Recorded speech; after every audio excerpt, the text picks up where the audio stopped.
My new novel, Stealing Athena, tells the story of the controversial Elgin marbles.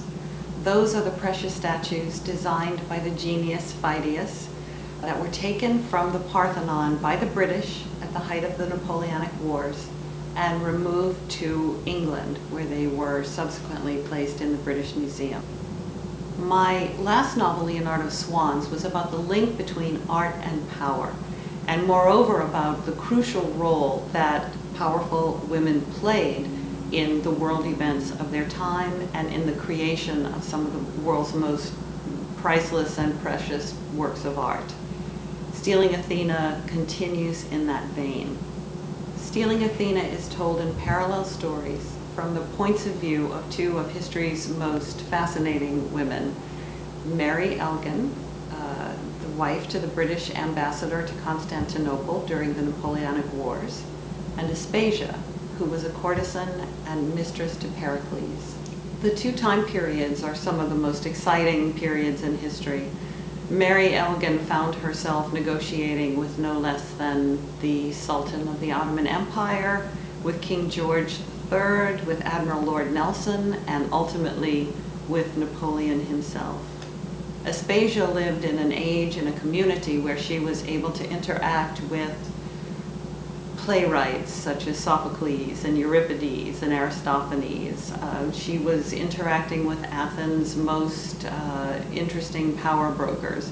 And she became a friend to a young man who ultimately became a very famous philosopher named Socrates.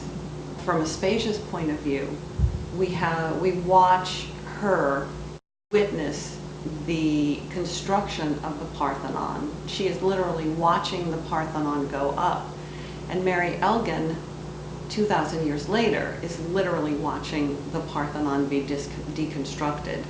Stealing Athena really tells the story of the marbles, but at its core, it is also an intimate look at two very passionate love stories. Mary Elgin was madly in love with her husband, the very dashing Lord Elgin. She was determined that her husband would be the man to rescue the Parthenon sculptures.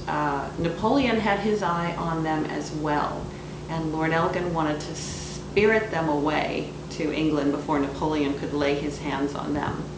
So Mary Elgin used every resource at her fingertips, and her resources were enormous. Her father was one of the biggest landowners in Scotland, and her inherited wealth was quite vast.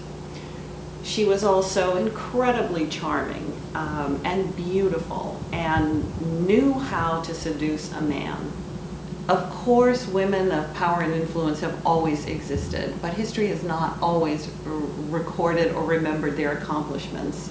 So it's been my ambition in all of my novels to revive the stories of these fascinating women.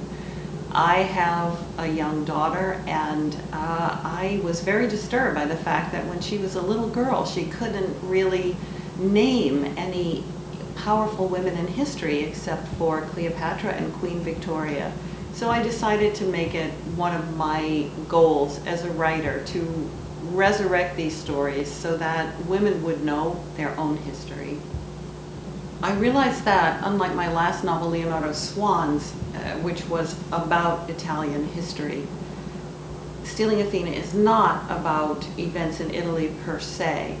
However, there is a very passionate debate going on in Italy today about the return of its own precious antiquities. In fact, here in Los Angeles, where I live, the Getty Villa Museum has had to return precious artifacts to Italy. I think that the Italian reader will find quite a bit to identify with in Stealing Athena. And I also think that women of any age and from any country in the world will find much to identify with in my two heroines, Mary Nisbet and Aspasia.